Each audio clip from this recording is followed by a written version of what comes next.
esperança. Essa análise que eu vou trazer para vocês agora é totalmente diferente. Muito diferente de qualquer outra que eu já tenha feito aqui no canal. Porque a gente está diante de um momento único, singular, em que tudo pode mudar em um piscar de olhos, em um estralar de dedos.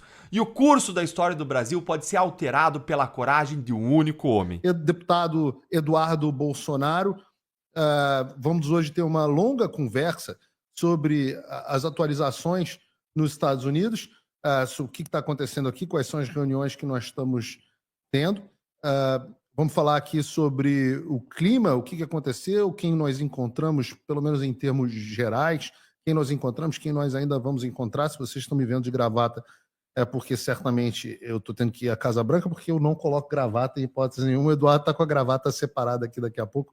Queria agradecer a todos vocês da audiência, pedir que logo, desse início, essa vai ser uma dessas, num desses programas históricos. Peço que você crave o dedo no like, que você que está assistindo pelo X aperte o botão do repost e que você mande nos seus grupos. Eduardo Bolsonaro adora música. Compartilhando o link. Que você mande para os amigos e para os inimigos. Afinal, esse é o Paulo Figueiredo Show.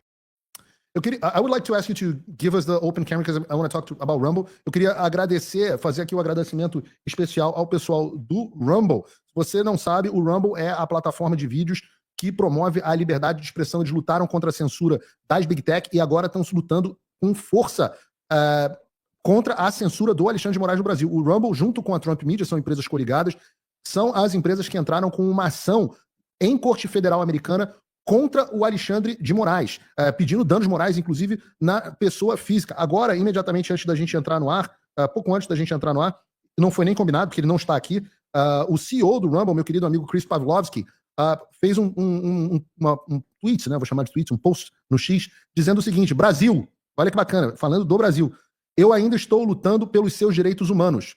O Rumble vai voltar e a liberdade de expressão vai vencer. Talvez tome algum tempo, mas nós somos incansáveis. Mas eu sou incansável.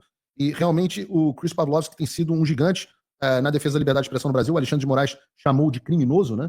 Você pode chamar o Alexandre de Moraes de fugitivo, porque ele foi intimado e não compareceu, né? Não deu resposta aqui, até onde eu sei, às autoridades americanas. Pelo menos foragido. Fugitivo, foragido, porque ele interrompeu a delação do Ciro. Primeiro que é bizarro, né?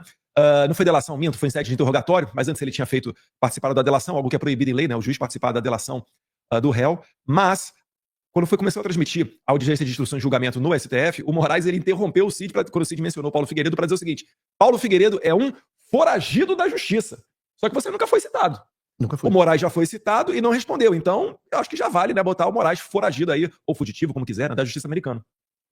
Ele realmente foragido, né? Porque já existe uma... No conceito dele, né? No Xandiquistão. Pelo menos no conceito dele. Mas ele, eu diria que é melhor ser foragido da justiça brasileira do que da americana. É difícil colar esse papo dizendo que o Brasil vive uma democracia e os Estados Unidos é que tá fazendo uma ditadura, né? Uma lawfare contra ele, coitado. A juíza trampista da Justiça Federal da Flórida. E o pior é que na Flórida o processo está na mão de uma pessoa que, se não me engano, foi indicada pelo... Foi Bush ou pelo Clinton? Acho que foi pelo Bush. Foi pelo Bush, eu acho. Foi pelo Bush. Tá complicado dizer que o Bush é extrema-direita também. Bom, nós temos aqui, vamos ter algumas coisas aqui. Para vocês utilizarem o Rumble, vocês não conseguem sem uma VPN. Porque o Rumble segue bloqueado no Brasil desde fevereiro, porque se recusou, foi a única empresa de Big Tech que efetivamente se recusou a cumprir as ordens do Alexandre de Moraes. A palavra do Chris Pavlovski não está apenas nos tweets dele, ele está gastando uma fortuna com o advogado para ir atrás do Alexandre de Moraes e está arcando com a empresa dele, está fora do Brasil. Se Google e Meta tivessem metade da coragem que o Chris Pavlovski tem, o Brasil já tinha melhorado, porque eu sempre digo isso, as redes sociais têm um poder gigantesco, né? Muito dos problemas que a gente está vivendo no Brasil vieram das redes sociais terem, aos poucos, capitulado, cedendo, aquilo que a gente fala sempre, né? Você está sempre, essa estratégia do apaziguamento é uma estratégia que você vai cedendo, até que, como diz o Ronald Reagan no Time for Choosing, até que existe um ultimato final, e aí você... A rendição é um ato meramente formal, porque você já foi derrotado na sua alma, né?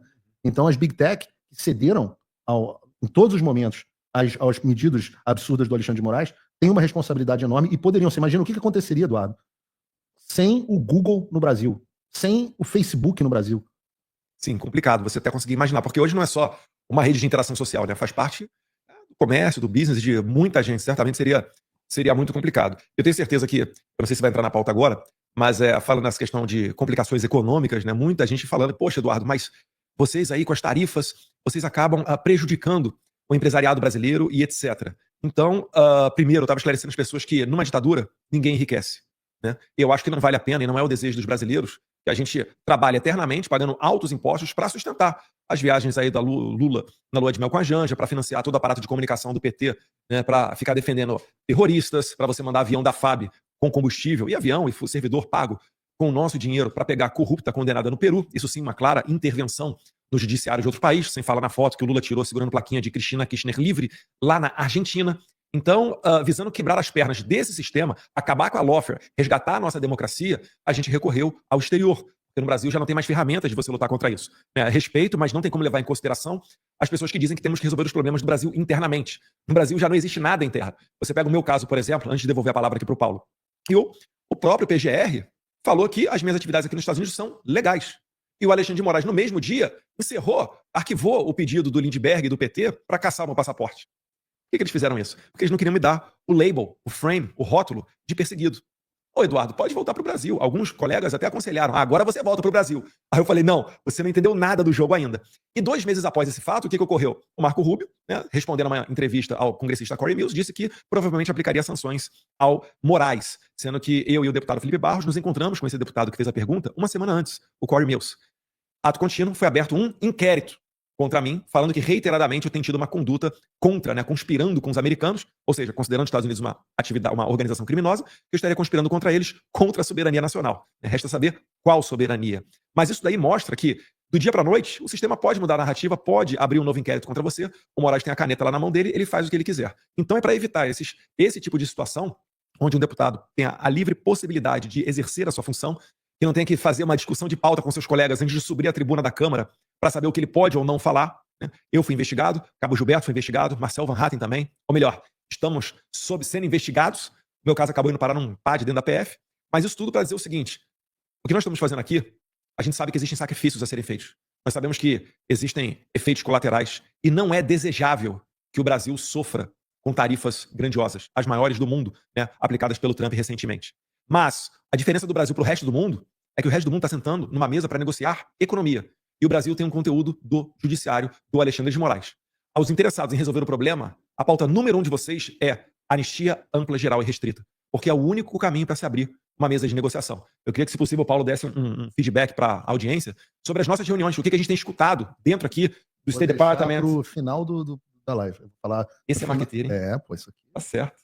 Você pega a cereja do bolo, você bota no final. Eu tenho, antes, agora, vou tirar o chapéu de Paulo Figueiredo, seu amigo aqui, e vou botar o chapéu de Paulo Figueiredo, agora jornalista, e te fazer umas perguntas um pouco mais desconfortáveis. Ontem, seu pai deu 2 entrevistas, o presidente Jair Bolsonaro deu 2 entrevistas, uma no Poder 360 e uma na CNN Brasil. Eu particularmente gostei muito da entrevista da CNN Brasil.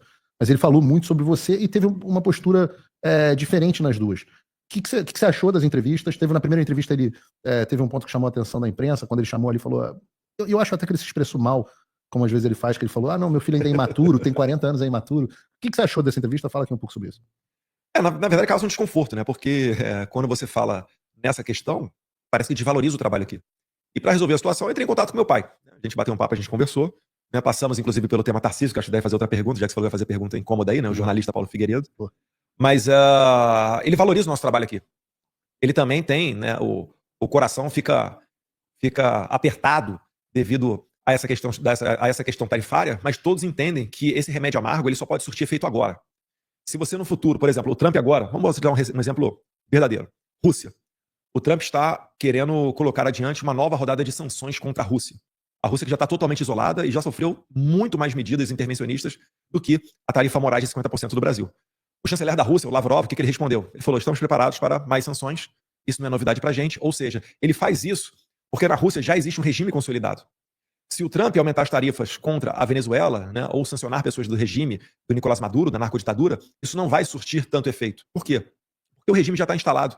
Ele já não tem outra saída. O que nós queremos para o Brasil é aplicar essas medidas, sim, sanções, prezado general Mourão, elas são medidas consideradas do gênero, né, ações diplomáticas, para que o Brasil não chegue a um ponto de consolidação do regime. se você retirar os Estados Unidos, se você retirar o Trump da equação, o que vai acontecer? Primeiro, né, e principal pauta, que é a pauta de direitos humanos. Essas velhinhas, essas pessoas que nunca pisaram numa delegacia, que nunca, muitas delas, pegaram numa arma e não foram apreendidas sequer com armas, acusadas de um golpe de Estado sem armas, algo bizarro, né, que o mundo não comenta, porque não houve realmente uma investida para se tomar o Estado, seria impossível, por mais que o coração das pessoas tivesse revoltado com o resultado daquelas, entre aspas, da eleição de 2022, essas pessoas continuarão presas. Bolsonaro vai estar fora da corrida presidencial. Você acha que Bolsonaro fora teremos eleições legítimas ano que vem? Porque o Moraes ele vai se fortificar se isso se verificar. Eu estou respondendo ao inquérito. Então, decretação do exílio aqui ad eterno. Vocês acham que pessoas... Pense no nome da direita que você gosta e que está pleiteando ir para o Senado ano que vem. Uma pessoa que com certeza você sabe que votaria a favor do impeachment do Alexandre de Moraes. Essa pessoa vai ficar inelegível. Essa pessoa não vai ter as contas dela eleitoral aprovada. Porque não precisa mais de motivo nesse país para você trazer esse tipo de condenação. Então o Brasil vai ser mergulhado num regime igual ao da Venezuela. Já vai ser difícil fazer campanha, porque se a gente reclamou de 100 perfis derrubados em 2022 pelo TSE de Moraes, onde ele deu a missão, e a missão dada foi a missão cumprida, se reclamamos disso, imagine com os milhares de juízes, eu não sei agora se são 1.800 juízes que temos no Brasil, ou 18 mil, devem ser 1.800, cerca de... Não, 18 mil. 18 mil? É. Meu Deus, 18 mil? Todos eles serão um Alexandre de Moraes em potencial para atuar nas redes sociais na eleição de 2022. A esquerda já tem a bancada de advogados, influencers feita, remunerada com dinheiro dos nossos impostos, e aí isso a imprensa não chama de gabinete do ódio, nem de milícia digital, para fazer o ativismo de denunciar as plataformas, qualquer postagem que alguém de direita faça em favor dos nossos candidatos. Então, nesse cenário totalmente factual, totalmente possível, não há que se falar em democracia. Qual é o tratamento que os Estados Unidos, farol da liberdade, dispensa a ditaduras? Tarifa é até pouco, tá? É tarifa, é congelamento de bens, é cancelamento de vistos. Restrições ao mercado financeiro. Sim. Por exemplo, a Rússia não tem acesso ao sistema SWIFT, né, de transações internacionais. Então você vai puxar para baixo Banco do Brasil, Caixa, uma série de outros fatores que vão ser muito mais impactantes do que o cálculo que tem sido feito sobre a tarifa de 50%, que é uma possível redução do PIB nacional de 0,2%, talvez 0,3%. Então eu não quero chegar neste nível. Eu não quero precisar de uma quimioterapia quase suicida. Eu quero aplicar agora os remédios via oral. Acho que é por aí. Nesse sentido, Eduardo, uma das questões que as pessoas têm abordado muito, e como você falou, eu quero abordar a situação do Tarcísio também, a imprensa está absolutamente desesperada atrás de você. Eu quero abordar para enterrar esse assunto, né? Porque está sendo colocada muita energia disso, a gente está sendo muito demandado e não é o foco. Enfim. E isso é importante dizer, porque nós fizemos críticas à postura do governador Tarcísio, eu fiz algumas e você fez outras, porque há uma diferença de visão de, primeiro, quais são os efeitos da tarifa do ponto de vista eleitoral, e eu quero falar sobre as pesquisas tanto da Quest quanto a pesquisa do Atlas Intel, e eu quero entrar aqui em detalhes sobre os efeitos políticos. Eu acho que a oposição brasileira fez um cálculo equivocado, e o Lula também fez um cálculo equivocado, já vamos entrar aqui nisso. Isso é importantíssimo. Mas há também uma diferença de visão de qual o caminho para a solução. E havia uma percepção, eu acho, equivocada até do próprio governador e de parte da sociedade brasileira, de que nós estivéssemos agindo aqui como as pessoas que estão colocando lenha na fogueira, enquanto outros no Brasil são aqueles que estão tentando pacificar a situação. Quando, na verdade, a situação é inversa. Nós estamos tentando agir como bombeiros aqui, a gente vai falar um pouco sobre isso, enquanto Alexandre de Moraes e o Supremo Tribunal Federal tacam querosene, e Lula tacam querosene na situação. Existe essa divergência de visão de qual o caminho para o Brasil, se a tarifa acaba ou não tendo um efeito importante para o país, o que vem primeiro, o que deve ser priorizado, a liberdade das pessoas ou os empregos e a economia. Essa divergência, essa visão, essa estrutura hierárquica do que mais importa, o que melhora e o que piora a situação do próprio Jair Bolsonaro, há uma divergência com o governador Tarcísio que permanece. Sim. Há uma visão diferente. Só que há um entendimento, e as pessoas não entenderam isso, a própria imprensa não entendeu isso, que o governador Tarcísio, apesar de ter divergências, nós temos divergências, ele não é nosso inimigo, não é nosso adversário. Sim. E eu acho que eu vi aqui você colocando um tweet, um post que entrou imediatamente antes de entrar no ar, dizendo o seguinte, tá lá no seu perfil Bolsonaro SP. Tive uma boa e longa conversa agora com o governador Tarcísio, intermediada pelo P. Figueiredo 08. De lado a lado foram expostos pontos de vista, ou seja, houve uma conversa onde você apresentou a sua visão, o governador Tarcísio apresentou a visão dele, mas a conclusão foi que ambos atuam na melhor das intenções dos interesses brasileiros. Então a gente pode discordar, mas o governador Tarcísio entendeu que você está agindo na direção no melhor dos interesses, na melhor das intenções, e nós entendemos também que o governador, apesar de discordarmos, está agindo também no melhor dos interesses e nas intenções. E você conclui aqui. Sobre um parênteses antes de continuar na leitura da mensagem, Paulo, que é o seguinte: a gente pode ajudar na interlocução aqui dos Estados Unidos, e o governador Tarcísio é inegável que ele tem um excelente relacionamento com o empresariado, gente do capital financeiro, etc., lá em São Paulo também. E isso faz parte da equação, né, do problema que a gente está tentando resolver. E isso é importante, né? Então eu tive o prazer aqui de promover a conversa, as pessoas nem imaginam isso, mas às vezes as pessoas percebem como um radical. Eu sou o sujeito mais moderado que a gente tem. Eu sou um dos sujeitos mais moderados. Tenho boa interlocução com o governador Tarcísio, como tem com várias lideranças políticas. Muitos políticos entendem que o meu papel como jornalista e analista político exige muitas vezes pancada, assim como eu dou pancada com frequência no seu pai compreende. O Carlos nem tanto, mas seu pai compreende. Então, faz parte. E havia uma boa interlocução com o governador Tarcísio, uma boa conversa. E eu tive o prazer de promover aqui esse diálogo. E foi mais de 1 hora de bate-papo, né? Foi bastante. No final das contas, o que acontece? Eu sei que eu acabo incorrendo num risco até de queimar meu capital, né? De sair com uma imagem, poxa, Eduardo, você comprou briga com o Tarcísio e agora está desautorizando a sua própria base, você está voltando atrás. Na verdade, a gente não é voltar atrás. É uma questão de maturidade. A gente não está aqui para a gente não tá aqui para fazer para alcançar nenhum objetivo que não preservar o interesse dos brasileiros, resgatar a liberdade. Então, nesse sentido, eu preferi incorrer no risco de reduzir, né, vamos dizer assim, meu capital político e... Eu não acho que reduz, não. É para aqueles que porventura possam pensar nisso, né? Mas acho que mostrou, como você falou, maturidade e colocar os interesses do Brasil acima de tudo. Eu só queria mandar um recado claro, que é o seguinte: nós não somos inimigos viscerais, né? Nós não somos nem inimigos. E o nosso inimigo comum, esse sim, né, tá do lado de lá, tá do lado da esquerda, tá do lado do Moraes. E esse daí é o que tem que ser combatido para a gente ter o Brasil que a gente quer, né? Resgatar a normalidade. E todo o resto aí vira debate, vira discussão, etc. Não pode agora a gente ter todos os noticiários sendo dominados por Eduardo contra Tarcísio.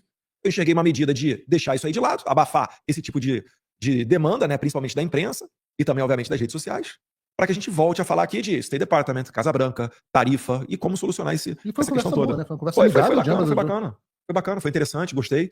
Agradeço ao governador Tarcísio também, que recebeu a ligação, e ao Paulo Figueiredo, que intermediou, né, que acabou sendo ele que ligou. O governador nunca deixou de atender minhas ligações, nunca deixou de me retornar, sempre foi muito gentil comigo. E eu enxerguei duas pessoas que têm visões diferentes do caminho para o Brasil, mas duas pessoas bem intencionadas. Teve uma parte do diálogo que eu queria falar aqui, que você deixou claro ao governador que não enxerga ele como uma pessoa que está traindo o presidente Bolsonaro, né? Também. Isso daí, na verdade, né, quem sou eu para fazer um diagnóstico desse? Né? O presidente Bolsonaro, né? Meu pai está a todo momento com o Tarcísio publicamente expressa o apoio dele em favor do presidente, enfim. Então, isso daí também, preto no branco, para deixar afastado. Então, situação com o Tarcísio, a partir de agora, você se colocou à disposição do governador Tarcísio para trazer, inclusive, o ponto de vista dele aos americanos, né? Sim. E a gente tem levado... Exato. O que acontece? Quando a gente chega numa reunião aqui, a gente não chega para vamos dominar e passar só a nossa visão, só a nossa leitura do cenário político. Não. A gente apresenta na mesa várias visões diferentes. Falamos, estamos indo por esse caminho por causa disso, a gente acredita nisso. Queríamos ouvir vocês. E assim começa a interação. Eu acho que o fato de trazer todos os pontos de vista e fazer uma análise precisa da situação brasileira é que gerou esse grau de confiança. Uhum. Ao ponto deles de efetivamente confiarem no que a gente diz, né? E esse ponto é Quantos relatórios você acha que você já fez aqui que foram enviados nesses últimos meses para circular dentre as autoridades americanas? Sem dúvida, mais de 100. E aí eu faço uma pergunta para você que está nos assistindo. Sabe quanto é que custaria um serviço advocatício ou contábil para fazer mais de 100 relatórios para altas autoridades? E a gente está fazendo isso tudo na raça, praticamente, né? Raça. Pouquíssimas pessoas contribuem. Obviamente a gente não vai falar o nome de ninguém aqui, né? Porque seria uma exposição totalmente desnecessária. E a gente não vive no Estado democrático de direito. Então tenho que me reservar a isso. Também acabamos que a gente não expõe diversas das pessoas que a gente tem em contato para preservá-las também, né? E então você que muitas das vezes vai lá no meu Instagram, principalmente, fala: Eduardo, você está falando muito, você está dando estratégia para o inimigo. Calma, que a gente não está falando tudo. Se a gente está publicizando aqui é porque a gente fez a métrica para entender que não é algo que pode ser ofensivo contra nós, né? Vir acabar sendo um tiro no pé. Mas, mais uma vez, eu agradeço muito ao Paulo, é por isso que saiu na matéria da... Como é que é o nome? AP? Agência Pública. Matéria da Agência Pública, que pegou um recorte meu onde eu falo, né? Não, o Paulo é o cérebro, eu sou o coração, e a gente está tocando adiante aqui o nosso trabalho. E realmente merece todo o nosso aplauso. É a mesma coisa. O bom de trabalhar com o Eduardo é que não tem viadagem, não tem frescura. A gente faz as coisas juntos. Eu não falei. Exato. É tudo a mesma coisa. As pessoas já enxergam como a mesma coisa. Porque, obviamente, nós temos opiniões divergentes, e às vezes a gente diverge aqui. Agora mesmo a gente estava tendo uma discussão moral. Mas a gente entende que quando a gente se une numa direção, é uma direção conjunta, né? No final das contas, Serenô Tarcísio você se colocou à disposição do governador para transmitir o ponto de vista dele e pediu ajuda ao governador para transmitir a posição, que é a posição que a gente tem recebido de fato do governo americano a respeito desse assunto, para qual eu vou deixar para o final. Eu ia puxar o gancho agora, mas ele tá falando, eu sou político, ele é o jornalista, ele é o cara que segura a audiência. Aliás, belíssima audiência, nós estamos aqui com aqui 37 mil pessoas, mais o Rumble assistindo aqui o programa. Peço a você... TV Flórida compartilha também, na Fio Diário. TV Flórida, Fio Diário, os canais do Paulo Figueiredo Show, o canal do Paulo Figueiredo Oficial, Rumble, Twitter, Real P Figueiredo 08, estamos aqui com uma audiência absolutamente gigantesca. Se você curtir e compartilhar o vídeo, então, nós vamos ter uma audiência... Legal. Eu faço isso. Eu no começo aqui tava metendo a mão no celular porque eu tava pegando o link e faço isso nem sempre só quando eu estou participando, não. É verdade, eu já vi você fazendo várias vezes, tanto para mim quanto para outras pessoas aqui. Eduardo, eu vou abordar algumas coisas aqui, que eu vou passar por algumas perguntas dos meus patronos, mas queria abordar um tema com você que é relacionado a essa divergência que a gente tem com o governador Tarcísio e com outras pessoas da oposição. Né? Hoje eu estava com um deputado amigo que estava puxando a orelha, falando assim, pô, Paulo, você está batendo muito duro na oposição, você está batendo muito duro na gente, E eu disse a ele que eu estou batendo porque eu espero mais deles e acho que eles estavam fazendo um diagnóstico equivocado da situação. Num primeiro momento, quando vieram as tarifas, houve uma leitura que foi o Lula entrou em estado de euforia, começou a comer jabuticaba e ficou feliz. Celso Amorim cantou Quem Tem Medo do Lobo Mau? Eles entenderam que eles estavam ali numa situação onde estava resolvido o problema político do governo que estava se afundando, que o Lula ia disparar em popularidade. Eles se inspiram muito no Canadá, né?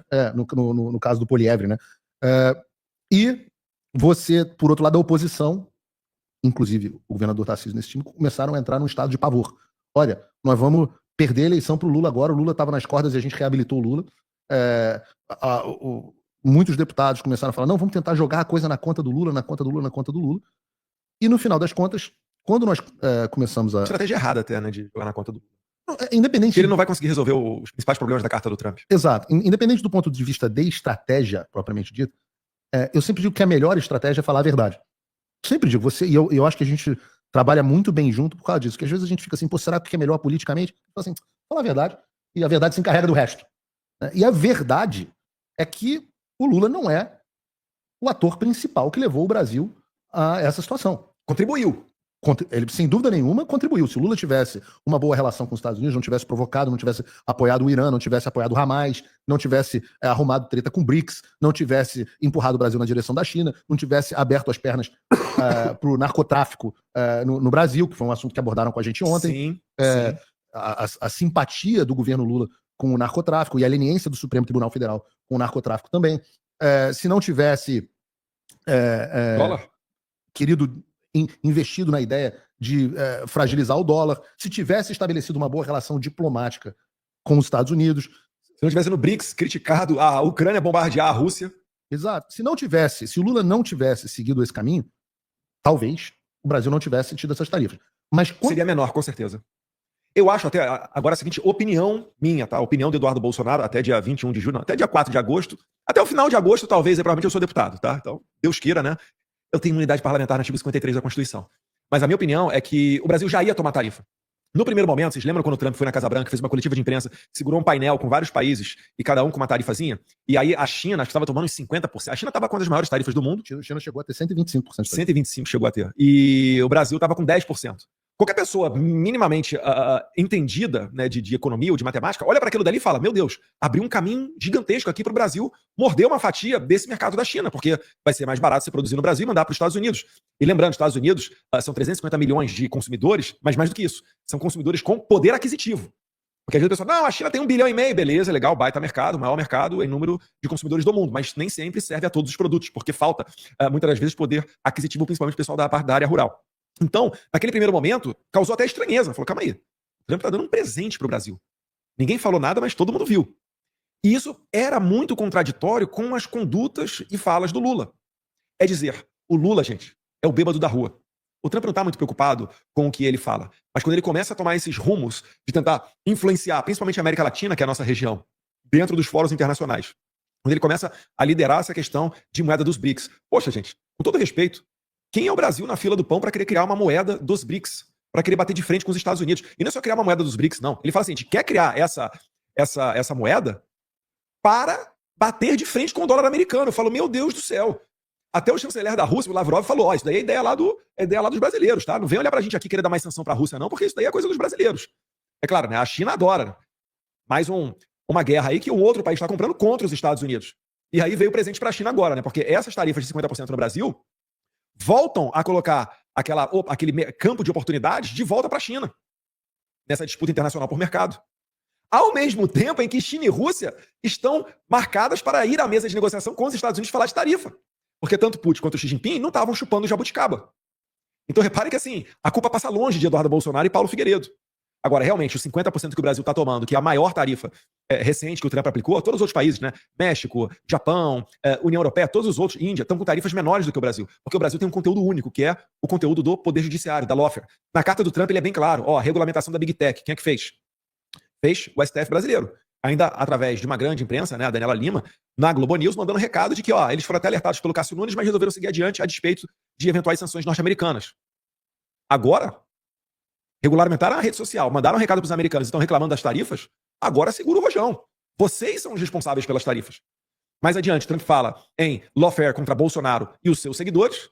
Aí você lê, sei lá, né, todo mundo que está preso, tomando processo. E não é só 8 de janeiro não, tá? A gente fala em anistia ampla porque tem muito mais gente nesse barco. Aqui nos Estados Unidos tem Ala dos Santos, Ludmila Nisgrilo, André Porciúncula, lá na Espanha tem Oswaldo Eustáquio. É gente que não está metido no 8 de janeiro e sofre perseguição do Moraes. Então a anistia tem que ser ampla. Eleições limpas e transparentes ano que vem.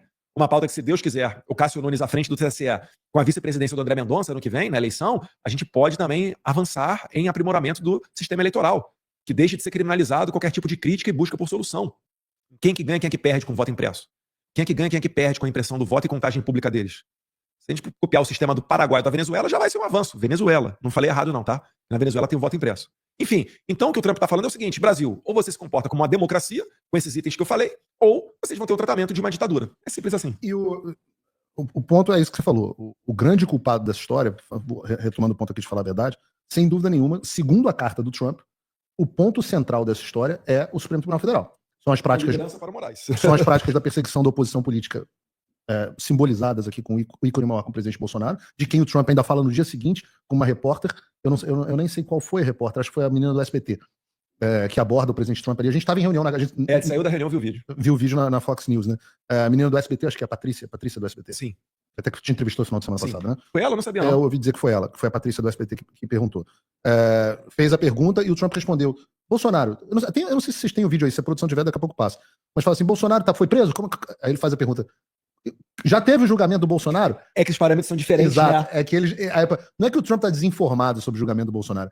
O Trump, quando ele está perguntando, já teve o julgamento do Bolsonaro, ele está perguntando se já teve condenado, né? A condenação, a fase final, né, a audiência final do julgamento. Aí a repórter fala: o julgamento já foi condenado? Tem um vídeo ali, ó. Vamos assistir? Bota aí pra gente. They're treating President Bolsonaro very unfairly. He's a good man. Não é esse não. É outro vídeo. Ele pergunta: já foi condenado? O Trump já foi condenado? O Bolsonaro já foi condenado? Aí fala: ainda não. Aí ele fala: bom... Que medo. Você imagina, chega a seguir para o Trump. Já foi condenado. Ele é capaz de anunciar uma tarifa de 100% de congelamento de bem de um monte de gente na hora. Eu não tenho dúvida nenhuma que o Trump é capaz de fazer um negócio desse. O que esse vídeo mostra? Eu espero que a audiência tenha assistido, senão a produção tinha que botar aí pra gente. O que esse vídeo mostra? Em primeiro lugar, que a preocupação número 1 do Trump é a condenação do Bolsonaro. O Trump gosta, ele disse ali, não é meu amigo. Mas, cara, é inegável o quanto que o Trump gosta do seu pai pela forma que ele coloca. E a ressalva que ele faz é porque o Bolsonaro é muito difícil na negociação. Né? Vocês vão lembrar, o Bolsonaro falou disso ontem, né? Exato. Que teve um problema. O aço de boa parte do mundo foi taxado pelos Estados Unidos no primeiro mandato do Trump. E o Brasil seria taxado. E o que o Bolsonaro fez? Entrou em campo e conseguiu segurar em 0%. Eu lembro que tinha muita crítica também do governo americano naquela época, falando que o Brasil estava propositalmente desvalorizando a sua moeda para botar o seu produto mais competitivo no mercado internacional. Eu lembro, tem tanta coisa interna aqui também. Vamos botar aí, bota aí pra gente. E é isso aí. From Brazil? Okay. For the American Brazil, after the Supreme Court, to find former President Bolsonaro guilty. Any of that? He's going to trial now, right? Yes. When is that trial starting? For the Trumpers, we're asking. When is the trial for Bolsonaro starting? When heard it? When is it? A month ago. How is it going? Não foi um month ago. Now they're asking him to find them guilty. But they haven't found him guilty, have they? But what do you think? But have they found him guilty? No. President Bolsonaro is a good man. I've gotten to know a lot of prime ministers and presidents and kings and queens. And I know him, and I'm pretty good at this. President Bolsonaro is not a dishonest man. He loves the people of Brazil. He fought hard for the people of Brazil. he negotiated trade deals against me for the people of Brazil, and he was very tough. And he was tough because he wanted to do a good deal for his country. He was not a dishonest man.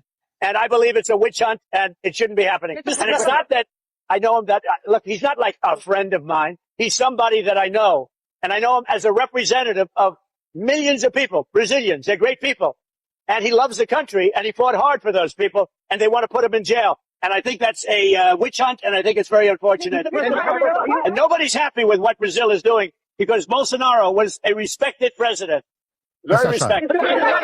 Essa é a chave. A chave não é que é uma questão... Ele gosta do seu pai, mas a chave, e eu posso falar isso com um certo lugar de fala, porque eu lidei bastante com o Trump, é que o Trump respeita as pessoas que lutam pelo interesse da sua empresa, do seu povo ou seus próprios interesses. Ele respeita esse tipo de coisa. E é o que ele fala. O presidente Bolsonaro era muito respeitado.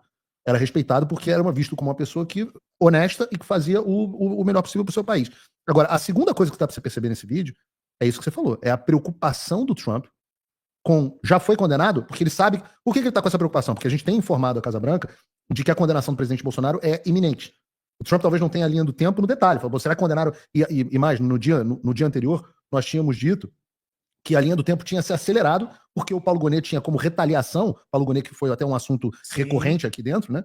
É um assunto, perguntaram bastante sobre o procurador. Paulo Gonet tá fazendo muita força, cara. Ele tá querendo ir pra marca, assim, já tá na marca do pênalti, mas ele tá querendo entrar no gol sozinho. Paulo Gonet quer ser sancionado, ele tá pedindo.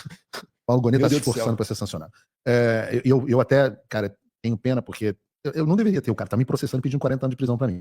Mas algumas pessoas dizem que ele era uma boa pessoa, que não era um cara mau. E a gente ouve muito isso, né? É católico, ele tem um coração conservador. Por isso que eu chamo ele de o apóstata. Mas ele deveria aprender com a história, né? De que essas pessoas, a visão que um Alexandre de Moraes vai ter pra você, Goné, é a mesma visão que ele teve do Eduardo Tagliaferro, por exemplo. Não adianta o quanto você seja subserviente. Você acha que tá agradando a eles e você os mede pela sua regra moral. Qual é a sua regra moral? Poxa, se eu tô agradando a eles, eles serão gratos. Negativo. Eles não serão gratos.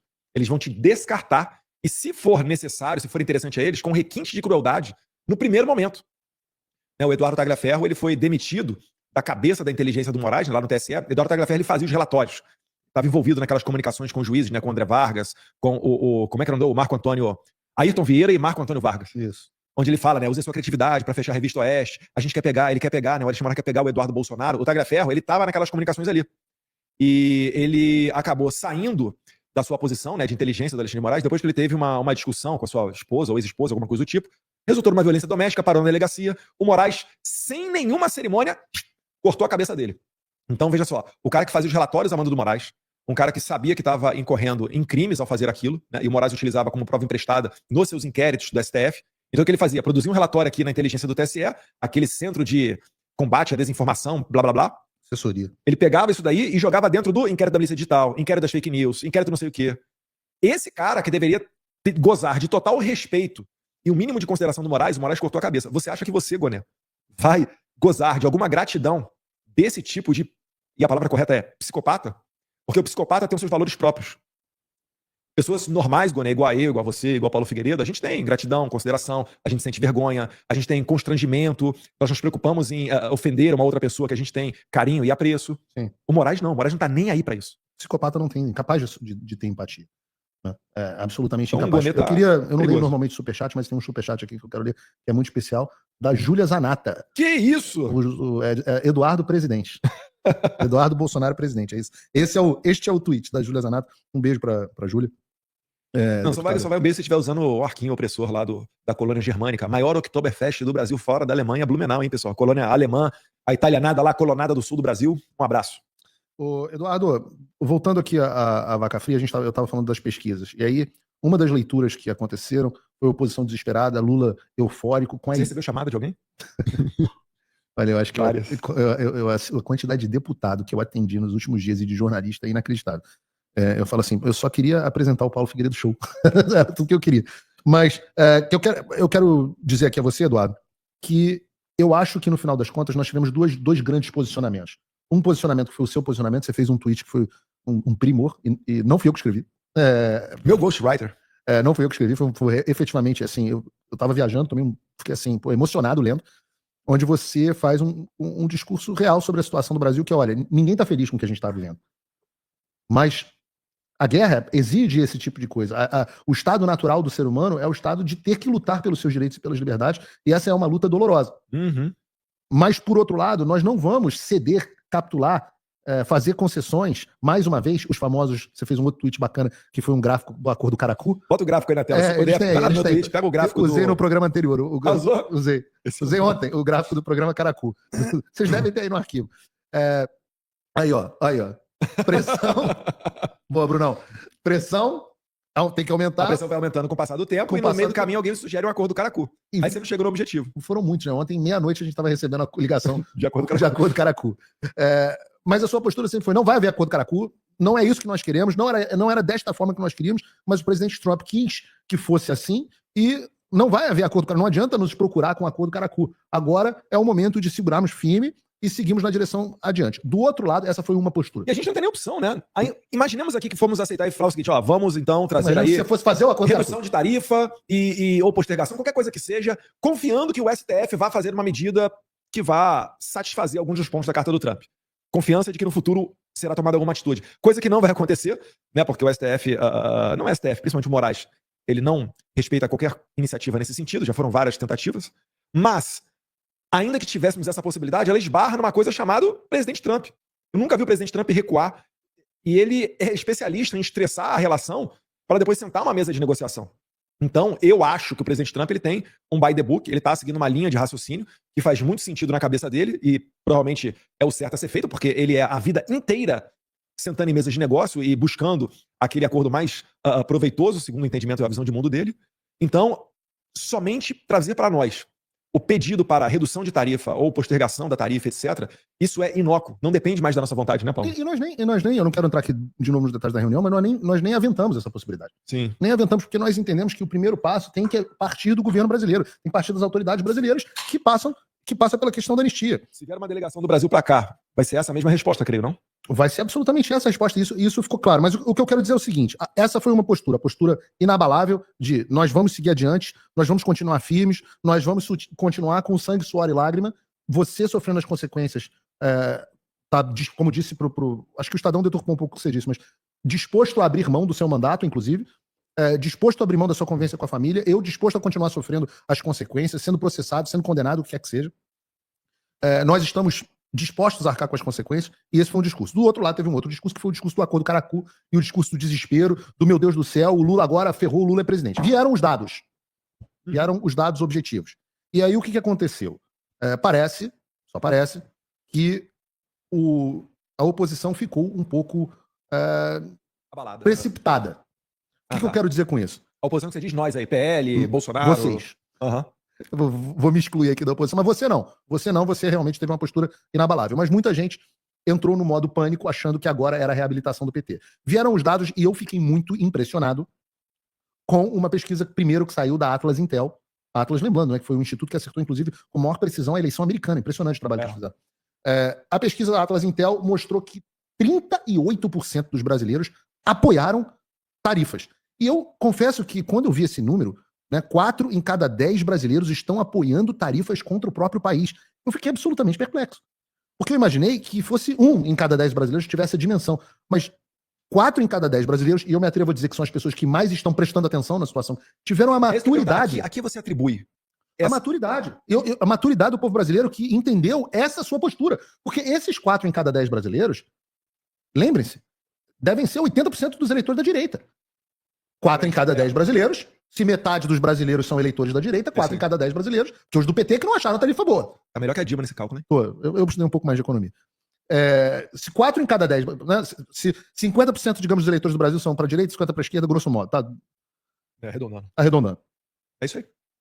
4 em cada 10 significa que 80% dos eleitores da direita, porque os eleitores do Lula não vão achar a tarifa boa. Sim. 80% dos eleitores da direita acharam a tarifa uma coisa boa.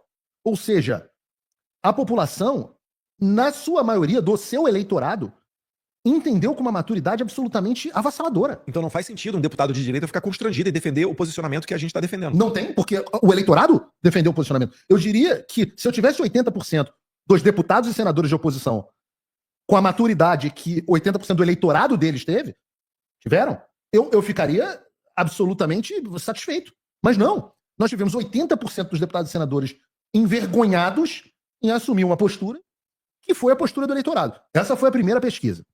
Daí veio uma outra pesquisa que Detalhou mais, né? Não, essa outra pesquisa, eu vou pedir pro Bruno colocar aí na tela, a pesquisa da Quest. E lembrando, Quest é um instituto oficial da Globo News, é um instituto que não é um instituto favorável a gente. Então veio a pesquisa da Quest e mostrou que... Você tem aí, Bruno, para colocar pra gente? A pesquisa que eu tô querendo botar, o gráfico que eu tô querendo botar... Não é esse não, é o da Quest, é o gráfico geral. É o gráfico geral. Esse aí. Esse gráfico é impressionante. Primeiro que toda essa maluquice, todo esse desespero, com toda a Globo News, o dia inteiro, 24 horas, com o Jornal Nacional abrindo, dizendo que você é maluco, que você que tá ferrando o Brasil, etc, etc. Tudo isso, toda essa propaganda positiva, e mais robôs do PT, mais R$500 mil, eu quero que bote a notícia daqui a pouco no ar, eu vou falar sobre isso, mas R$500 mil praticamente em impulsionamento. Os dois maiores impulsionadores da Meta, do Facebook, né? Meta, Facebook, Instagram, foram o governo e o PT, os dois maiores, que mais compraram anúncio. Depois que tem gabinete de ódio, somos nós, né? Exato. Posto isso, aí você vai imaginar, não, peraí, o que aconteceu foi que a aprovação do Lula disparou no Brasil inteiro e a reprovação desabou. É isso que querem vender, né? Era esse o medo da oposição. Era esse o medo dos deputados da oposição que discordaram da sua visão e da nota conjunta que nós fizemos. No final das contas, a aprovação do Lula subiu, eu nem diria subiu, porque está praticamente dentro da margem de erro, oscilou 3 pontos para cima. 3! Tô vendo aqui o gráfico também. 3. Aí quando você olha, isso aqui é impressionante. Quando você olha o dado, que é esse gráfico que vocês estão vendo na tela, pelo Brasil por regiões. Eu vou começar pela região Nordeste, que é a primeira aí do gráfico. No Nordeste, a reprovação do Lula ficou idêntica. A reprovação manteve. E a aprovação oscilou 1 ponto para baixo. Para baixo. Quando você vai pro Sul, vou pular o Sudeste aqui. Sul, a aprovação caiu 1 ponto, oscilou 1 ponto para baixo e a reprovação 1 ponto para baixo. Estatisticamente, é 0. Não faz diferença. Não existe pesquisa com esse grau de precisão. No Norte e no Centro-Oeste, eu estava dizendo ao deputado Gustavo Gayer hoje, brincando com ele, que ele é do Centro-Oeste, futuro senador, se o Alexandre deixar, dizendo que a aprovação caiu 2 pontos e a reprovação permaneceu idêntica.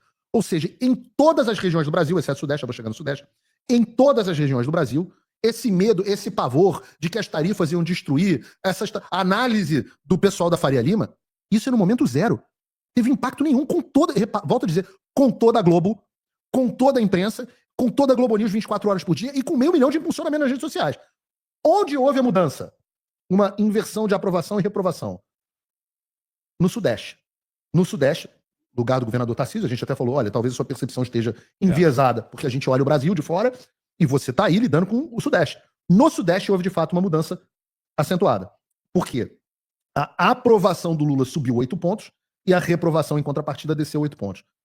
Mas ainda assim, a aprovação do Lula no Sudeste ainda é 40% e a reprovação 56%, ou seja, ainda tem um net, né, um saldo de reprovação de 16 pontos. 16 pontos.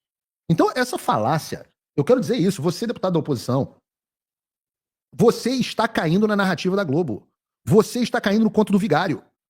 As pesquisas dos institutos favoráveis a eles mostram, seja firme, o Brasil está com você. É um mito de que isso vai reabilitar o Lula. Os números não mostram isso. Tenha ousadia. Who dares wins, né? Quem ousa, vence. A sorte favorece o audaz. Nós não estaríamos aqui se a gente ouvisse Rede Globo. Nós não teríamos chegado a esse ponto, feito algo que nenhum país conseguiu fazer na defesa da sua liberdade. Olha, são mais de 200 países batendo na porta do Trump. Nós ontem chegamos na reunião e as pessoas falaram, o que vocês fizeram aqui em Washington foi inacreditável. Isso foi demais. Fala aí. Teve uma... Eu vou usar mulher, né? Não vamos botar o nome nas pessoas não, porque é muita exposição. Mas uma das mulheres chegou e falou, olha, eu não sei se vocês sabem, mas esse tiro de bazuca, isso tudo, foi porque vocês não só conseguiram atrair a atenção. Vocês, como é que ela falou? Ela falou shake, né? Acho que foi ela falou, vocês... Rattle, foi a expressão que... Rattle é agitar, né? Vocês agitaram demais as coisas aqui dentro, que vocês foram aqui, foram ali, não sei o que e tal. Aí eu falei assim, olha, eu até falei, obrigado, tô recebendo isso como um elogio. Ela falou, porque realmente... E aí depois falando com uma outra pessoa, né, um outro conselheiro, ele falou, normalmente as pessoas nos procuram aqui pedindo ajuda. Eles não trazem pra gente a solução, a visão do cenário, relatórios, um plano by the book que faça sentido. E aí a parte do cérebro, né, do pink do cérebro, tá o cérebro aqui do lado aqui pra ser o... A gente vai substituir a entrada do Paulo Figueiredo Show, a musiquinha do jingle, né, do General Figueiredo lá dos anos 80, pelo Pink e o Cérebro. Mas isso daí foi... Realmente é o seguinte, e mais uma vez, sem escritório de lobby, né? Recursos parcos. Às vezes eu posto uma foto aqui, acolá, algumas das vezes que a gente veio a Washington, nem sempre, né? Fazendo videozinho com um tripé encaixado na árvore no meio da praça. Tem uma árvorezinha ali na frente da Casa Branca, que é o nosso cinegrafista oficial. Ali é o nosso cameraman. É o nosso cameraman. Poxa, o quarto-sala, de É, favor. pô. Aí um dorme no sofá-cama, o outro dorme no Colchão quarto, o outro inflável. bota o colchão inflável lá no chão. Eu não tô reclamando não, tá? Tá sensacional. Poxa, isso daí tá estrutura maravilhosa. Mas eu tô querendo mostrar pra vocês que a gente chegou muito longe e isso com muito pouco, era totalmente inesperado. Se você voltar um ano atrás e falar, olha, a sua missão Trump vai ser eleito, consigam a atenção dele pra ele falar de Bolsonaro, trazer pro Brasil isso. Iam falar, loucura, vocês jamais vão conseguir isso.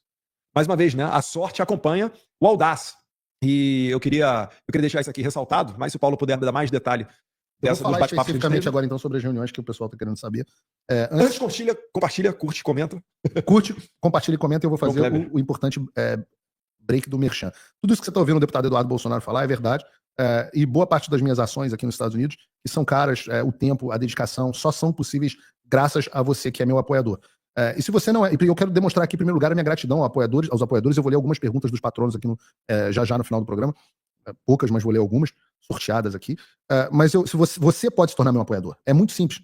De uma forma tranquila, sigilosa, você pode entrar em www.paulofigueiroshow.com/apoie. Você tem a modalidade de apoiador, é uma quantia irrisória de pouco mais de $5 por mês se você usar o cupom PFigueiredoShow que está na descrição. É tudo feito por cartão de crédito para empresas internacionais, você está protegido, você está com seu sigilo garantido. São dados que aqui dos Estados Unidos que o Alexandre não tem acesso.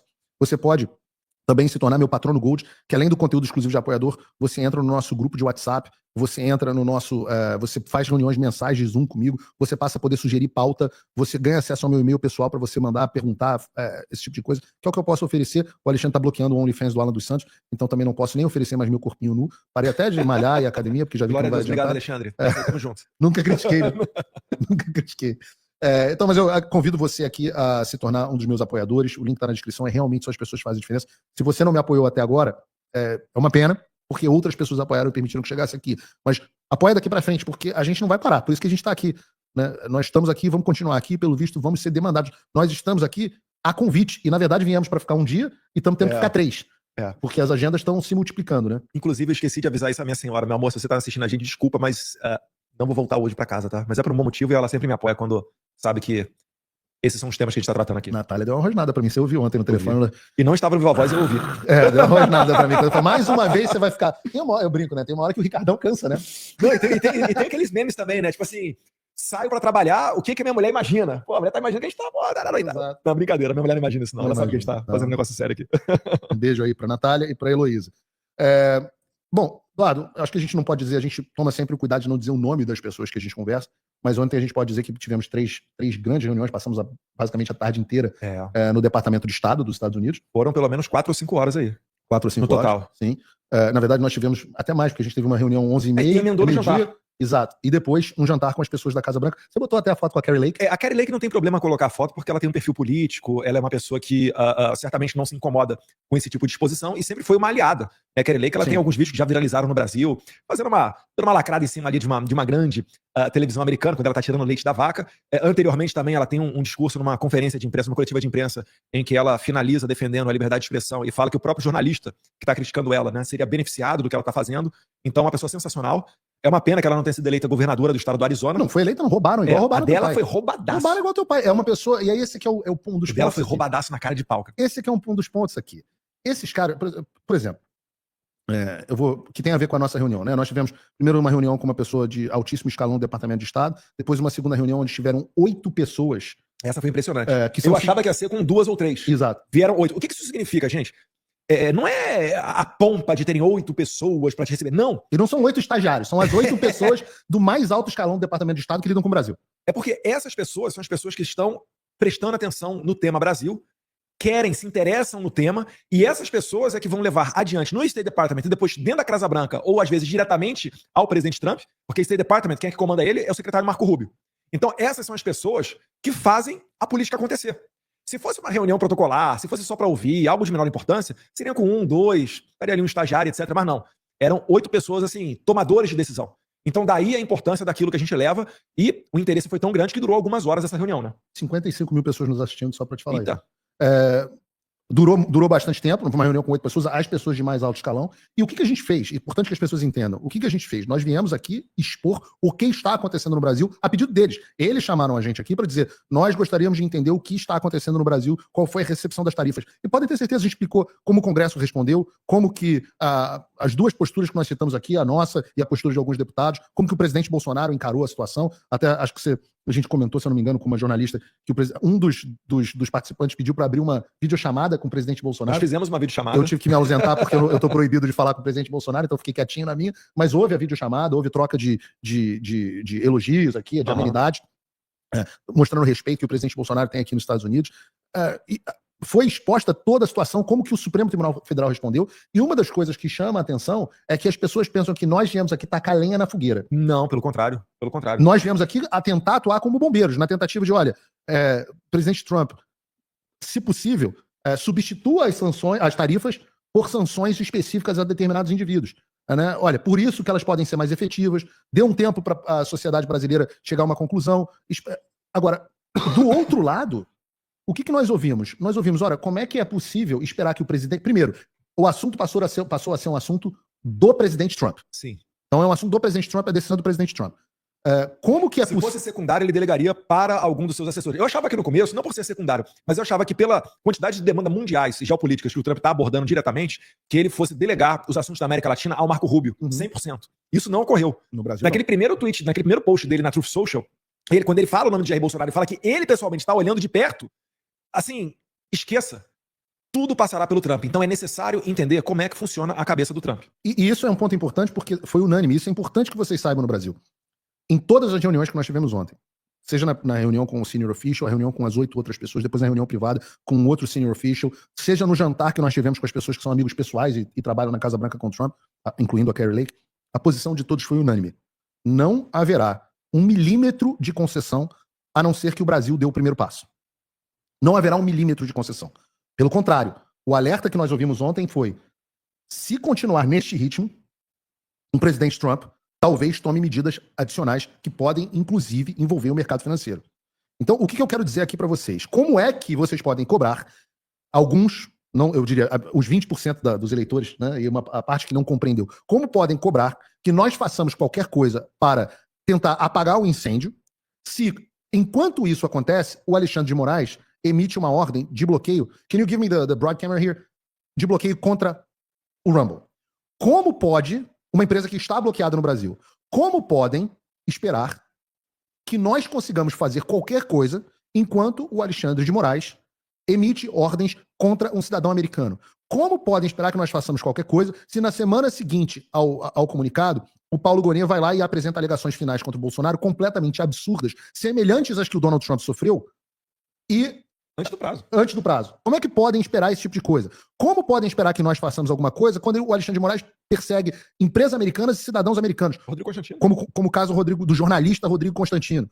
Como podem esperar que nós façamos alguma coisa quando o ministro Barroso, presidente da Suprema Corte do Brasil, emite uma carta chamando o presidente Trump de burro, ou seja, mal informado, que não sabe o que está acontecendo, uma incompreensão da realidade. Ou seja, chamou de burro, e o Donald Trump é tudo menos burro, e ao mesmo tempo diz que salvou a democracia quando o Donald Trump passou. Esse cara é muito... a mesma narrativa da esquerda. É a mesma que ele sofreu. Que seria fazer um comentário desse. É isso. Eu falo, presidente Barroso, pelo amor de Deus, em que planeta o senhor está? O Donald Trump passou 4 anos ouvindo a ideia de que ele era uma ameaça de democracia, que o 6 de janeiro que aconteceu aqui foi uma tentativa de golpe. Tudo isso que os senhores estão copiando e colando dentro da Suprema Corte brasileira veio daqui, o Trump sofreu na pele. Essas pessoas, 8 political appointees, né, nomeados políticos do Departamento de Estado, foram vítimas dessa narrativa. Então você quer impor a narrativa da qual essas pessoas foram vítimas como argumento em seu favor. Ora, se alguém está sendo burro aqui, não é o presidente Trump, porque essa estratégia é uma estratégia louca. Então, como vocês podem esperar que nós consigamos desarmar a cagada que vocês fizeram se a resposta de vocês é colocar gasolina na fogueira? Ora, uma das coisas que a gente conversou aqui com o governador Tarcísio foi: talvez seja essa a intenção dessas pessoas. Talvez elas queiram incendiar o Brasil para consolidar o regime ditatorial. A pergunta é: você, empresário, esse é o seu interesse? Você vai construir a corda com a qual vão lhe enforcar? Ele falava, né? Vou comprar da burguesia a corda para enforcá-los. Exato. A burguesia vai produzir a corda com a qual vão enforcá-los. A nova Cuba aí, né? Cuba é a maior fazenda de escravos do mundo. As pessoas não podem sair dali. tem que trabalhar para sustentar um regime falido, que insiste em ficar comprando briga, né, com os Estados Unidos, e querem exportar esse regime para o Brasil, transformando o Brasil numa nova Venezuela. É claro que não vai dar certo. Isso não dará certo. Né? E graças a Deus a gente tem a atenção do Trump. E antes que comecem a reforçar a narrativa de que o Bolsonaro é o culpado, que o Trump botou tarifa para proteger Bolsonaro. Não, Bolsonaro está se colocando acima dos interesses do Brasil. Meus caros, tá aí o diretor-geral da OTAN, o secretário-geral da OTAN, falando que aqueles países que continuarem comprando produtos russos e por vezes até revendendo eles a um preço barato, esses países poderão sofrer tarifas não de 50%, mas de 100%. Então repare que o problema não é Bolsonaro. As tarifas já são algo que estão a caminho. Talvez, com certeza, majorado para 50%, pela lawfare que fazem contra Bolsonaro. E o Trump tem muita empatia por isso e não quer que o Brasil tenha mais uma eleição no estilo Venezuela, onde a oposição seja proibida de participar do pleito. Porque na Venezuela, Maria Corina Machado tomou 15 anos de inelegibilidade. E ela conseguiu colocar o Domingos Gonzalez. Só que ainda assim o Gonzalez, né, no Brasil, estão deixando a Maria Corina Machado inelegível e o Gonzalez também. Porque se você for pegar o meu caso, eu tenho impossibilidade de retornar ao Brasil. Ainda que o presidente Bolsonaro possa optar para que eu siga adiante, né, onde ele fique inelegível, mas eu o represente numa eleição, isso daí também acabou, né, que o Moraes está de olho nisso e quer me matar politicamente. Então, o Trump não vai permitir que durante os 4 anos da sua presidência se consolide uma nova Venezuela na América Latina. Não, ele não vai fazer isso. É por isso que ele está atuando antes do regime se fechar a esse ponto. O Brasil está, nos próximos meses, fadado a decidir entre o mundo livre e se tornar uma nova Venezuela. Isso não é mais papo. Né? Alô, prezado Ícaro, como é que é o nome dele, o influencer lá, o Ícaro? Ficava falando, não, esse negócio é de bolsonarista, Paulo Guedes falou que em 1 ano na Argentina, 2 anos vira Venezuela, etc, etc. Parabéns. Você está chegando, né? Você está colocando aí a questão toda numa equação econômica, ignorando o lado político da coisa.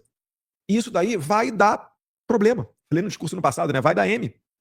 Por quê? Porque o Trump não vai permitir que isso aconteça. E graças a Deus a gente tem um Trump na presidência. Haverá mortos e feridos? Sim, são sacrifícios. Eu já estou sentindo na pele, eu não posso ver meu pai. Quem é que me garante que meu pai não vai morrer e eu não vou encontrá-lo? E tem gente que fala, Paulo e Eduardo, vocês estão colocando os interesses pessoais de vocês, ou da família Bolsonaro, acima dos interesses do Brasil. Eu falo assim, ora, é o oposto. Sim. Os empresários que não estão dispostos a arcar com essa consequência é que estão colocando o lucro da sua empresa acima das liberdades dos brasileiros. E postergando o problema. E postergando o problema, porque vai chegar. Uma hora vai chegar, não existe liberdade econômica sem liberdade de expressão. Não é possível. Não produz riqueza numa ditadura. Não existe produção. Só vai ficar rico um tipo de gente. Que é a gente que é os amigos do rei. O resto tudo vai ser escravo trabalhando na fazenda de café, na fazenda de açúcar lá de Cuba. Então, o interesse, há uma hierarquia das coisas. E a liberdade está acima do lucro de determinados setores. E nós somos favoráveis aos empresários. A quantidade de empresários, hoje a gente falou com vários, né? Alguns dos maiores, inclusive. A quantidade de empresários. Sim. Empresários, se os senhores querem fazer alguma coisa, os senhores todos contratam os escritórios das esposas, dos ministros, dos filhos, dos familiares dos ministros. São todos seus contratados. Está na hora de ligar para os seus advogados e explicarem para eles o tamanho da cagada que está acontecendo. O mais importante que você que está em casa, você que está nos assistindo, entendam é a chance de se retrocederem aqui sem um avanço do Supremo Tribunal Federal, na verdade do Congresso Nacional, né, com a liberação do Supremo Tribunal Federal que tomou o Congresso de refém, a única chance é através da anistia ampla, geral e restrita. Qualquer outra coisa, os senhores estão gastando tempo e estão escalando a situação e tornando ela mais difícil de resolver. A seção 301 de investigação que vão fazer o Departamento de Tesouro, as pessoas que não entenderam isso ainda, a investigação foi de fato já aberta, esse é um caminho para sanções financeiras, para bloqueios de determinados setores, para bloqueio de acessos, barreiras e boicotes a determinados bens. Já imaginou se o Brasil não tiver acesso, por exemplo, a semicondutores, como que houve com a China?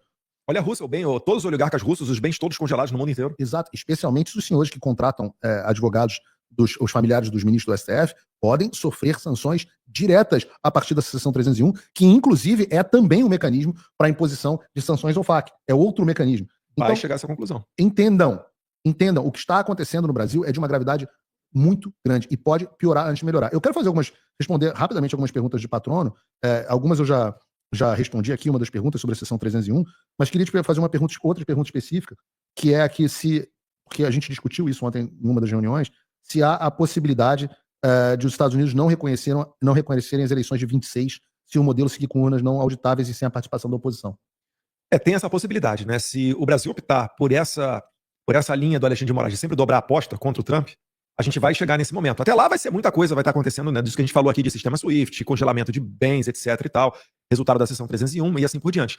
Se nós chegarmos numa eleição onde não ocorra uma ampla participação da oposição onde o sistema brasileiro não tenha mecanismos mínimos de auditoria. E não adianta ficar repetindo de que o próprio software faz auditoria dentro da urna eletrônica, porque, por definição, isso sequer é auditoria. Tá? Eu estou falando, não precisa ser o voto impresso, não, pode ser o voto na pedra, mas estou falando de meios de se fazer uma recontagem dos votos, né, a auditoria verdadeiramente. Se a gente chegar na eleição de 2026 desta maneira, Estados Unidos não reconhecerá a eleição brasileira. O Brasil estará na mesma prateleira da Venezuela.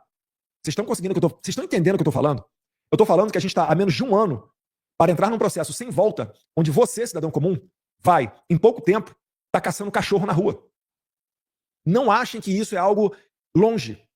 O cidadão venezuelano, se você falar para ele que há 10, 15 anos atrás ele imaginaria que estaria caçando pombo na rua, ele te diria, Eduardo, falaria que você é um louco.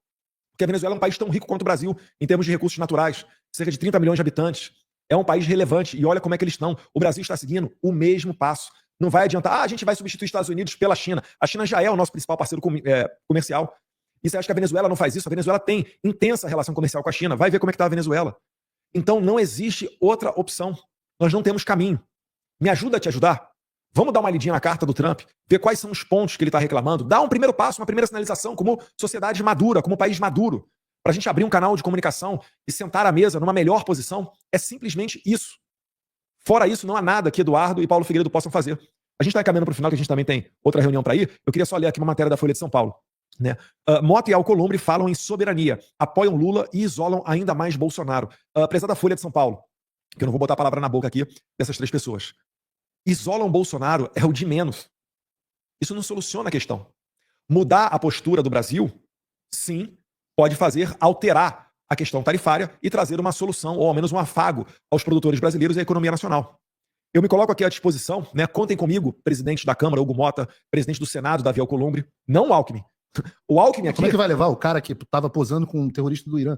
Pessoas que mataram americanos. Exato, não tem como. Não tem como. Mas, Hugo Mota e Davi Alcolumbre, o Congresso tem total condição de ser protagonista nesse imbróglio.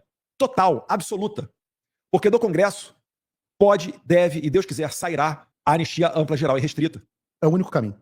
Os senhores fazendo algum tipo de sinalização nesse sentido, eu garanto a vocês, eu e o Paulo Figueiredo a gente vai ter muita satisfação em abrir esse canal de comunicação onde os senhores trarão as demandas, né, desse setor produtivo brasileiro junto conosco para apresentar aos americanos. Aí sim é a possibilidade de uma abertura real de um canal de diálogo, de conversação para solucionar o problema. Está na mão dos senhores. Não na mão do Alckmin, mais uma vez, e nem do Lula, que já fez muito pior, inclusive. Não vão... A dificuldade do presidente Trump conversar com o presidente Lula é muito grande, né? E o Itamaraty é um órgão muito ineficiente. Eu vou confidenciar aqui. Que é complicado o Itamaraty também atuar quando você tem um presidente falando tanta besteira, né? É verdade, mas nós sentamos numa mesa ontem com as 8 pessoas, 8 pessoas mais importantes em relação ao Brasil. Escutem isso. Não, isso é real. Os caras viraram pra gente e falaram assim, quem é a embaixadora do Brasil mesmo, hein? Como é o nome dela, hein? Nunca vimos. Não, acho que nunca tivemos com ela. Como é o nome? Aí o Eduardo... Aí eu falei, Viotti, eu lembrei do sobrenome, né? Lembrou. Eu não lembro se é Maria, se é Ana, mas é um nome comum depois de Viotti.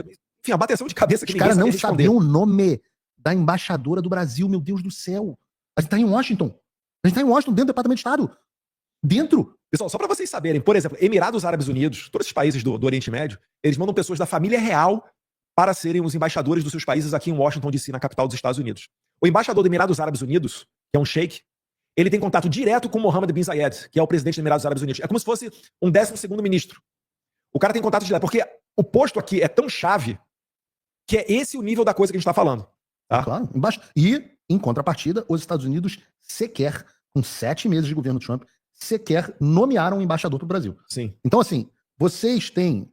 A saída não virá por Lula, a saída não virá por Alckmin, a saída não virá pelo Itamaraty.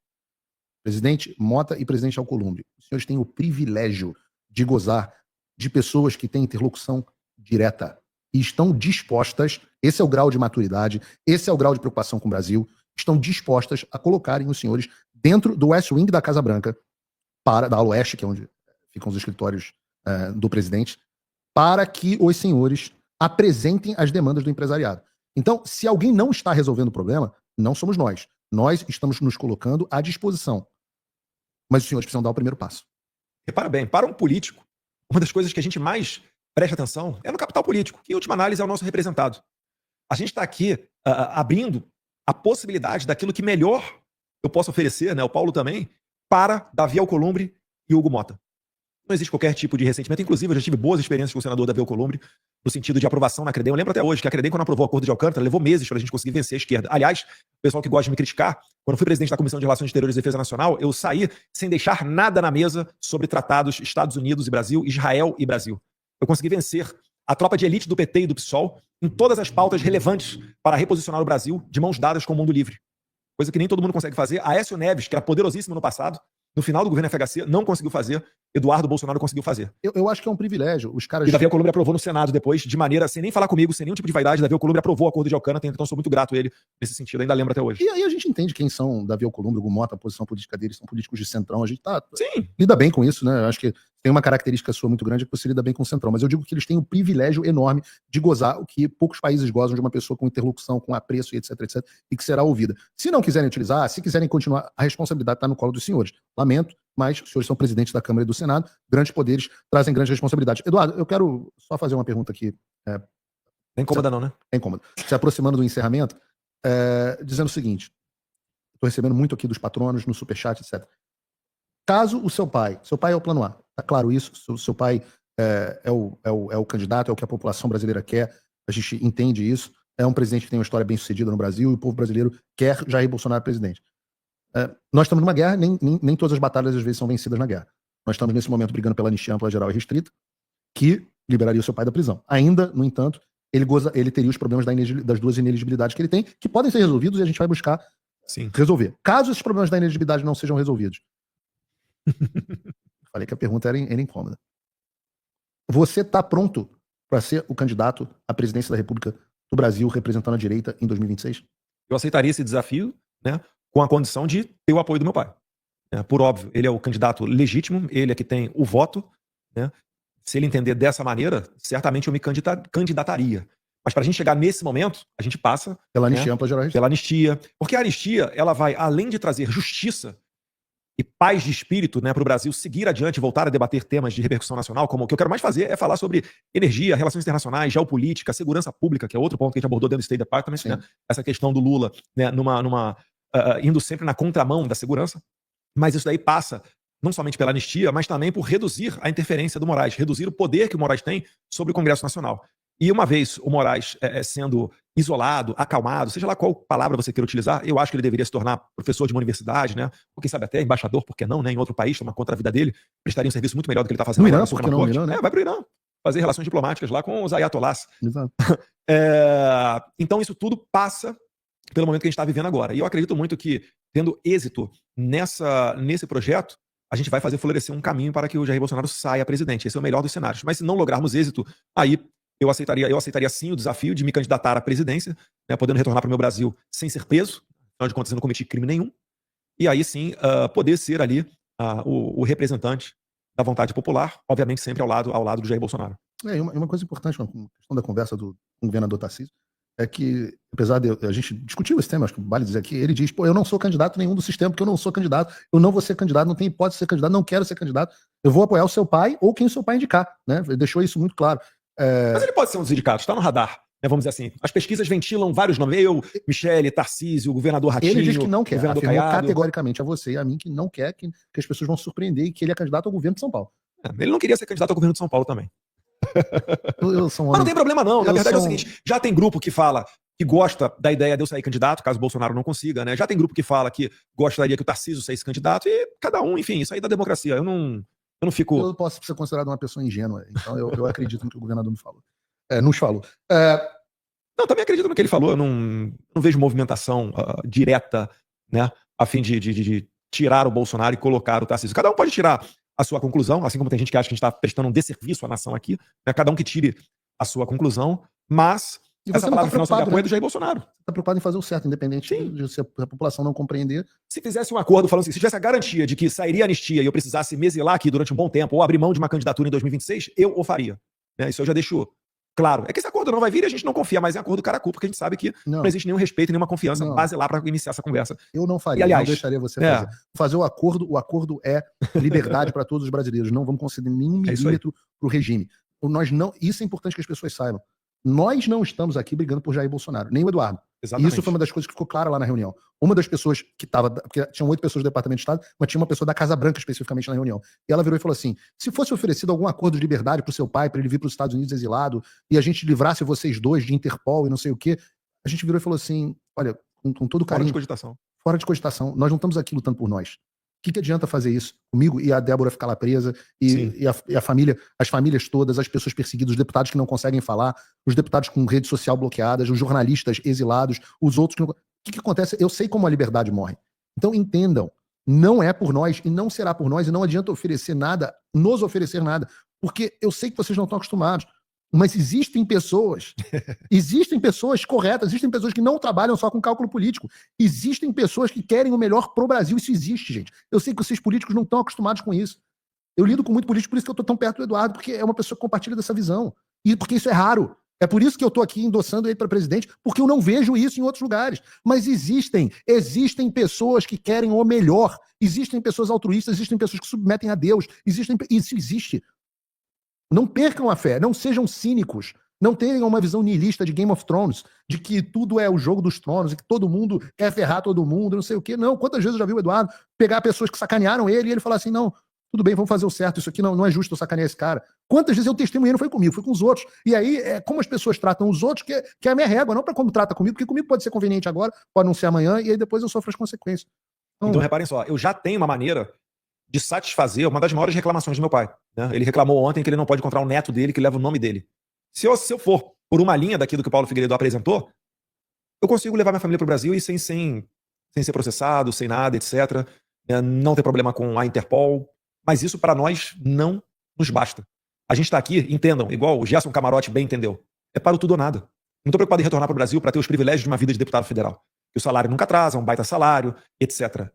A gente está preocupado com o país. E a gente entende o cenário, entende o jogo que a gente está jogando. É por isso que a gente tem apoiado e dado graças a Deus que o Trump está olhando com atenção pessoal para o Brasil. Ele fala o nome do Jair Bolsonaro, mas ele sabe que a eleição do ano que vem passa por Bolsonaro. E ele não quer o Brasil, mais uma vez, virando uma Venezuela. Se optar por esse caminho, vai receber o tratamento de narcoditadura. Estamos chegando perto de 65 mil pessoas e eu vou me despedir aqui. Eduardo e eu temos agora, vamos justamente para Casa Branca direto. Sim. Queria agradecer aqui a enorme audiência, queria agradecer aos estúdios Rumble aqui por terem nos acolhido, agradecer a luta do Rumble pelo Brasil, agradecer a você que nos acompanha, dizer que não importa, podem bloquear, podem nos censurar, a gente sempre vai dar um jeito de falar. Agradecer especialmente aos meus apoiadores, você que quer se tornar um apoiador, você pode entrar em www.paulofigueiredoshow.com/apoie. Você pode contribuir com a módica quantia de $5 por mês, pouco mais de $5. Ó, não fala isso, daqui a pouco vão dizer que você está financiando o... Agora você está nos Estados Unidos, mas financiando o extremismo radical com $5 por mês. Mas eu lembro que o Terça Livre, uma vez saiu uma matéria, né, falando que Secom de Bolsonaro financia Gabriel... Aí botaram um Google AdSense, no final das contas foram ver, era R$9, acho que recebia. Era R$9 do Google. Livre, era escolhido pelo algoritmo do Google. É o algoritmo do Google que acabava fazendo essa remuneração. Mas tem algum risco para o brasileiro que ele se associar e contratar um desses pacotes aqui? Não, porque é tudo... Primeiro, o dinheiro não vem nem para mim, existe hoje uma empresa que é dona dos meus direitos de imagem, uma empresa americana. Eu vendi meus direitos, eu não tinha meu corpinho nu para vender, vendi meus direitos de imagem, então hoje eu sou um contratado, e a contribuição, obviamente, vai para a empresa que me contrata, tudo feito em servidor nos Estados Unidos de forma absolutamente sigilosa, é uma coisa entre nós. Para os paranoicos, tem sempre os paranoicos, a opção de contribuição de qualquer valor com Bitcoin no site. Paranoico nada, eu estaria nesse grupo aí também. Já? Quer dizer, no meu vai no cartão de crédito, mas eu não acho afastado, a Bitcoin é uma maneira interessante. Bitcoin é uma forma, mas assim, o cartão de crédito é muito seguro, transação internacional, com empresa americana, o banco de dados fica protegido aqui, então fiquem absolutamente tranquilos que eu vou sempre preservar vocês. Queria agradecer... Calma, e se o Xandão botar tudo em Bitcoin, será que ele consegue fazer também? É a forma de sair da UFAC, Bitcoin. Sério. Xandão vai ser um dos maiores advogados a favor da cripto. Eu já falei, vai fazer curso com o Renato 38.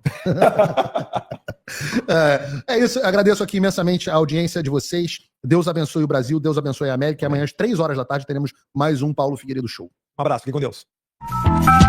Figueiredo.